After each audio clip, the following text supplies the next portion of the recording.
Thank you very much.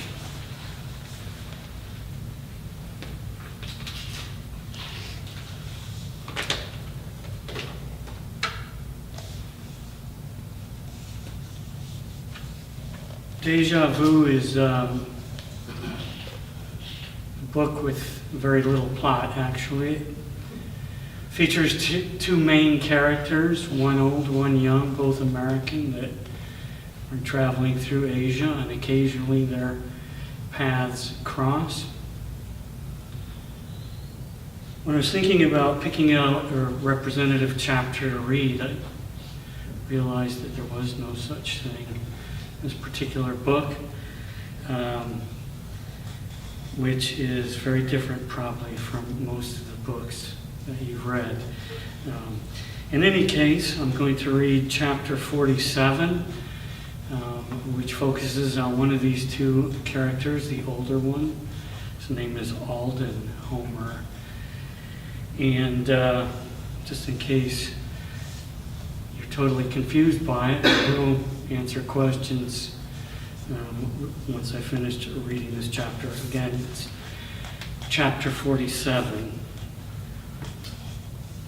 Evening was a few hours old as he plodded out of a small grove along a moonlit road on his way from town to the beach. He'd already downed a couple of drinks and was returning home.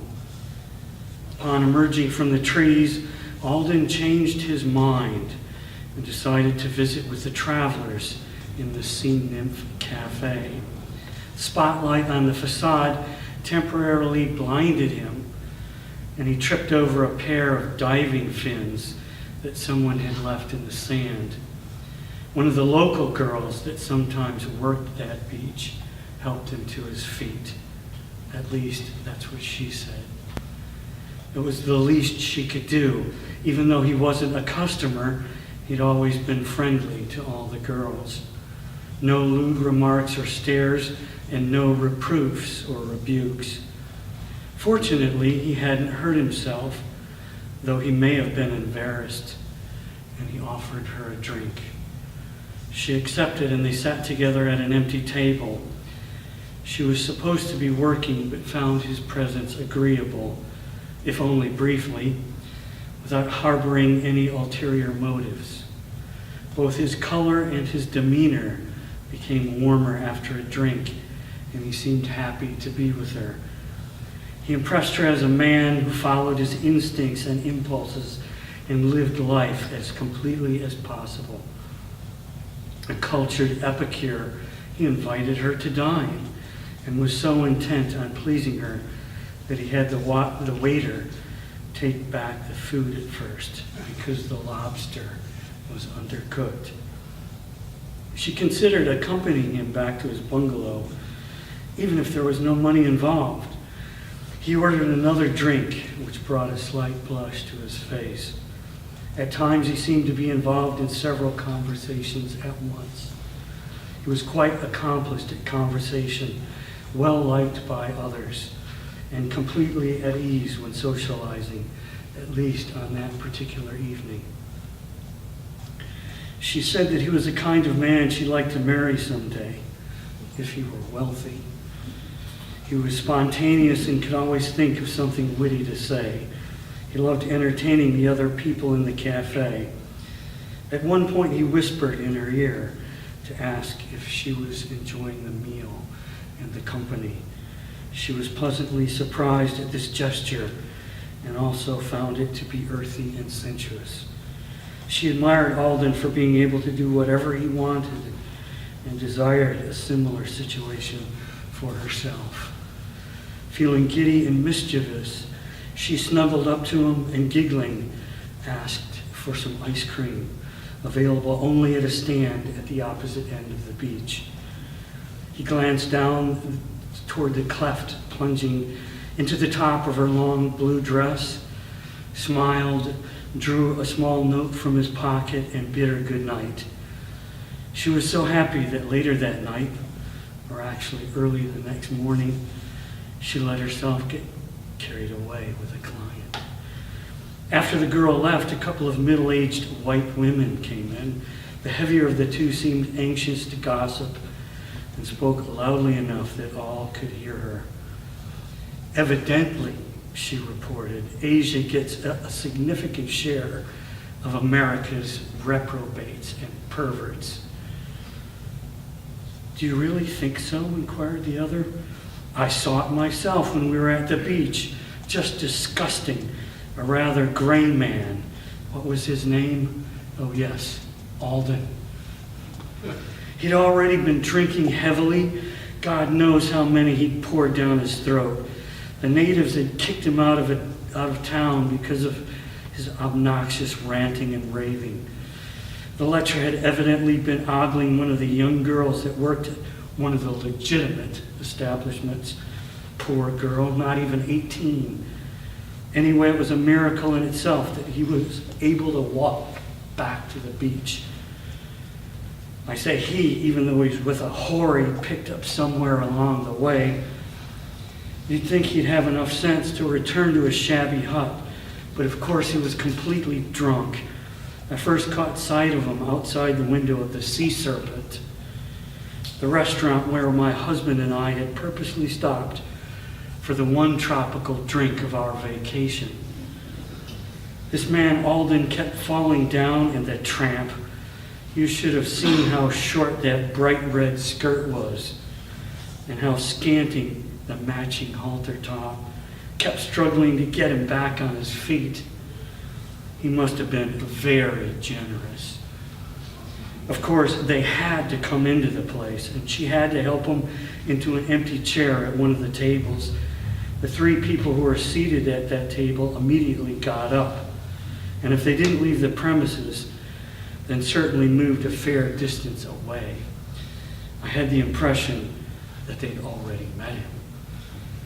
And don't you know, he continued drinking, she didn't have to seduce him at all. His face was such a deep red color from the liquor, I thought his head might burst. At first we thought he was trying to drown his guilt over his morally corrupt and scandalous behavior. Though now in retrospect I doubt it, the way he was leering at that half-dressed hooker. He was becoming more besotted by the minute and loudly and rudely ordered a meal, as if he expected the waiters to drop everything they were doing to serve him. Some of the other patrons tactfully suggested he calm down, and the next thing you know, he was arguing with several different people. The food came, and right away he started haranguing the staff. The shrimp were too small, or something like that. Really, would a whore know the difference anyway? He was just raising Cain to impress her. Why does society tolerate this kind of person? We have laws, the Bible, accepted social and moral standards. Those who violate these rules should be punished. Well, he finally shut up, but not for long. Just long enough to whisper a salacious suggestion into the ear of his, and don't think I didn't see what was going on under the table, out in the open. She soon left with a key to wait for him back at his seedy beach hut. Honestly, must profligacy be so public? He was shamelessly drunk, he was with a wanton whore, and he still demanded everyone's attention. The next thing I knew, he was standing on his chair and preaching his vile, decadent philosophy to all those around. He was completely crazy, insane. We left the restaurant immediately. He ruined what could have been a fine evening. Well, he will be punished. His alcoholism will stigmatize him and isolate him from the rest of society. His licentious behavior hasn't done so already. And the next time he needs a bottle or a cheap thrill and can't find it or afford it, he'll pay the price for his dissipated, dissolute lifestyle. Leo and I once saw a man on the street with a DTs. He was absolutely miserable. Heaven forbid this man Alden starts using drugs or gratifying himself. Then he'll really be a threat to society. The next morning, after I saw the girl leaving his hut and I heard he'd been beaten up, it took that much to silence him. It's impossible to feel sorry for him, though. If you're going to do such awful and objectionable things, at least you could feel guilty and publicly apologize. But this man has no conscience whatsoever, no idea of what's acceptable in social situations. Don't get me wrong, dear, we're liberals. But he was completely impulsive and sybaritic. That's it, sybaritic. An undisciplined creature of instinct. Evincing an impatient discomfort, Alden lay stiffly on his back, while the girl held a plastic bag of ice to his aching forehead. The wet and frosty chill of the lumpy medicament in the hands of his Florence Nightingale was doing little to reduce the pain of the lump on his head. And yet he was quiet and cooperative. He'd never been treated so well. Of course, he had bought her an expensive meal, king crab, the evening before. It had been completely spontaneous and definitely out of character. But then it had been an exceptionally fine day and fine evening. While shuffling through some old photos to show one of the locals in town, he'd come across a Franklin, a $100 bill that he didn't even realize he had. He must have hidden it there months before and had forgotten about it. In any case, it was a cause for celebration. Perhaps he had overdone it. At least he'd been able to walk back to his room despite slamming his head on the top of the door frame on the way out of the bar. One less drink and he would have noticed it, or remembered that he ducked underneath it on the way in. She began singing a lullaby in Tagalog with a mellifluous voice. This was a much more effective balm than the bag of ice, which leaked cold water onto his ear and neck. As such, it was a stern reminder of this morning's reality and would never allow him to entirely appreciate the beautiful refrain that his nurse was crooning. She leaned over him and smiled, modestly adjusting her green blouse, the same one she'd been wearing the evening before. Alden forced a grin and closed his eyes, the cold hammering on his forehead, echoing each beat of his pulse. Why had he drunk? He wasn't a hedonist, nor was he suffering or trying to forget. Was it a drug for physical pain or for a psychological condition? Maybe just to be sociable. Bought a couple of rounds for his friends in town and another for the girl once he was back at the beach. Nonetheless, he deferred to sobriety this day. With his eyes still shut, the ponderous cold seemed to rise from his head, and he heard the girl quietly leaving. He thought back a few hours to his light-headed stroll from town in the cool grayness of evening, his uncharacteristic flirting with a female who, in any case, wouldn't admonish him for it. Losing his balance and falling to the ground as he made a playful grab for her. Her concern that the big oaf might have hurt himself. It was odd that she hung around after dinner, even after he let her know that it was highly unlikely. And who is that fat woman that kept giving him the evil eye in the bar? The one in the floral swimsuit sharing some kind of drink with her hubby. It had been an excellent meal, well worth it, even if it had been expensive, at least by local standards. And a bit ridiculous of the staff to suggest that it didn't include any rice or salad. But it had been out of character for him to buy her a meal. What could he have possibly been thinking? Again, he wouldn't have flirted with any other woman, regardless of the circumstances. Without question, everyone knew he was with a prostitute, but he didn't try to isolate himself from the others in the bar. He chatted amiably to both men and women about a number of mundane things, while avoiding all controversy. But where had the girl disappeared to? Wasn't she coming back with some ice cream? And how did he end up involved in that loud discussion? Had he even been speaking? What had he said? And who was the person that had offered him the smoke? Alden's headache continued unabated. He resolved to moderate his intemperance for the simple reason that none, including himself, gained much from it. In the meantime, he yearned for the void in a few hours of non-existence. Do you think that somebody here has some psychological problems? For some well-documented and undeniably serious cases of delusion, check the personals in your local newspaper or proceed to chapter 61. If you're perplexed about what really transpired in this chapter, you might conclude that the author is drunk or crazy. For a corroboration of this theory, proceed to chapter 54.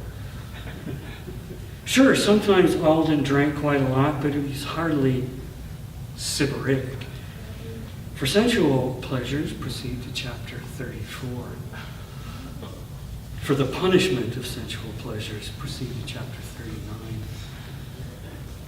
Reason mediates between one's instinctive pursuit of pleasure and the external world. For my take on all of this, proceed to chapter 51.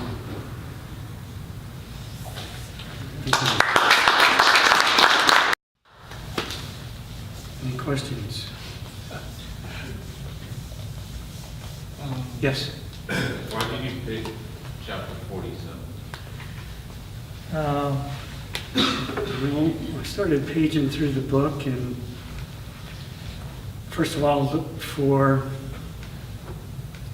a chapter of appropriate length to read in 10 or 15 minutes, and then one that perhaps was somewhat challenging to the reader, or in this case, the listener. I was naive enough when I wrote this book to think that I can write a bestseller that would nonetheless have enough depth that the ideal reader might get something more out of it. But whether or not that's the case, it certainly hasn't been a bestseller.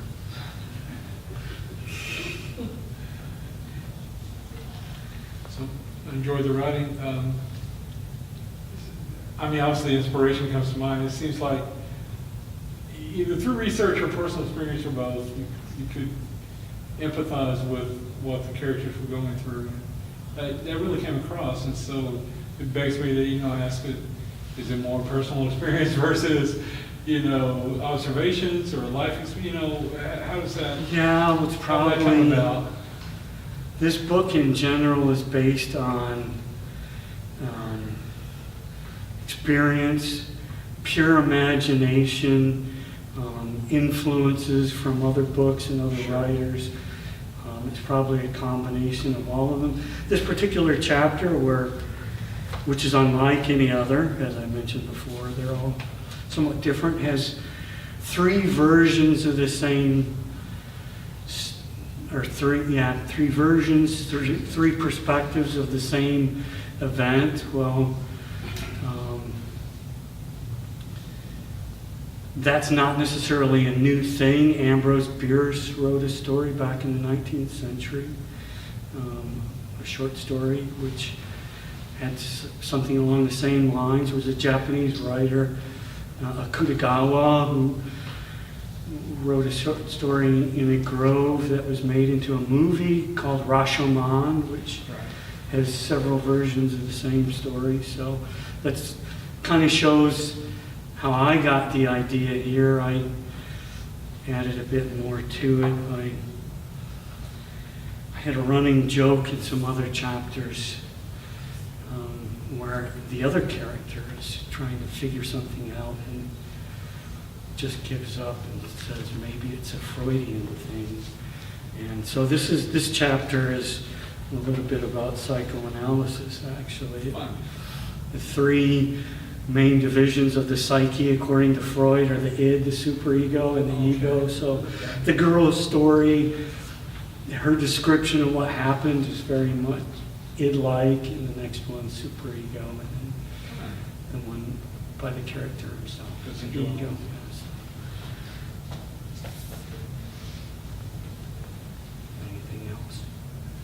Yes. You wrote it, when did you write that book? It took me 6 years to write this book. I started it when I was living in Korea, and I finished it here in Austin. And I finished it several years ago. This is not a brand new book. But I'm curious about the two characters. So there's the two men, one's older, one's younger. So the younger man, what is he like? initially, they're very much different. And he's young. He's a pre-med student, and he's taking a year off before he goes to medical school. He is very enthusiastic about everything, and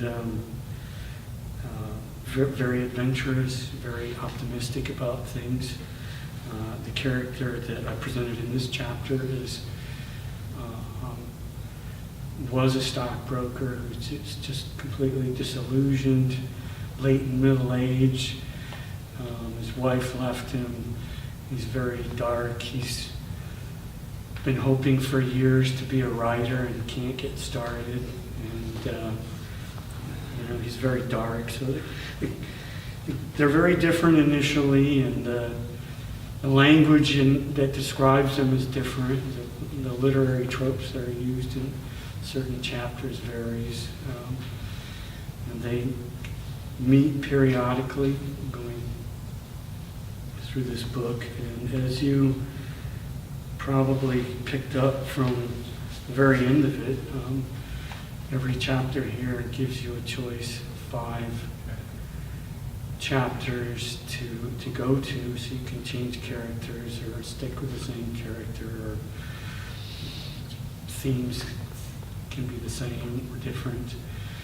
But generally speaking, as you move into the higher numbered chapters, these two characters become more alike. There's a lot here. But does that answer your question? Thank you. Okay. Yes. As you said, it's been writing for a while. Did you feel more like the younger guy who started and feeling more like the older one? That's where you are now? Someone has once suggested there's 2 sides of the same character, which is one way of reading it, in a sense. I've mentioned how other writers influence me. I show those influences in different places and rehash different literary styles and techniques in different parts of the book.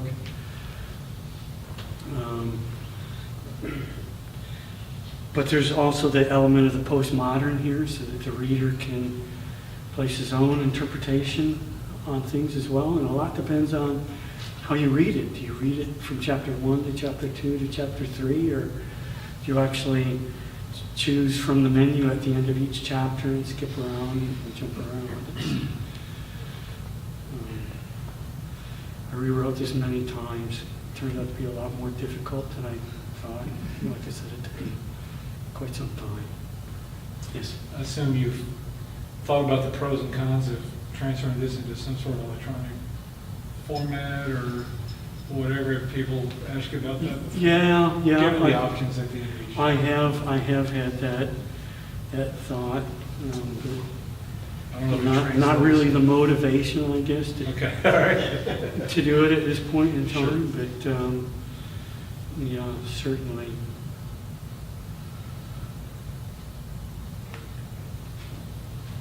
Any questions? Well, thank you very much.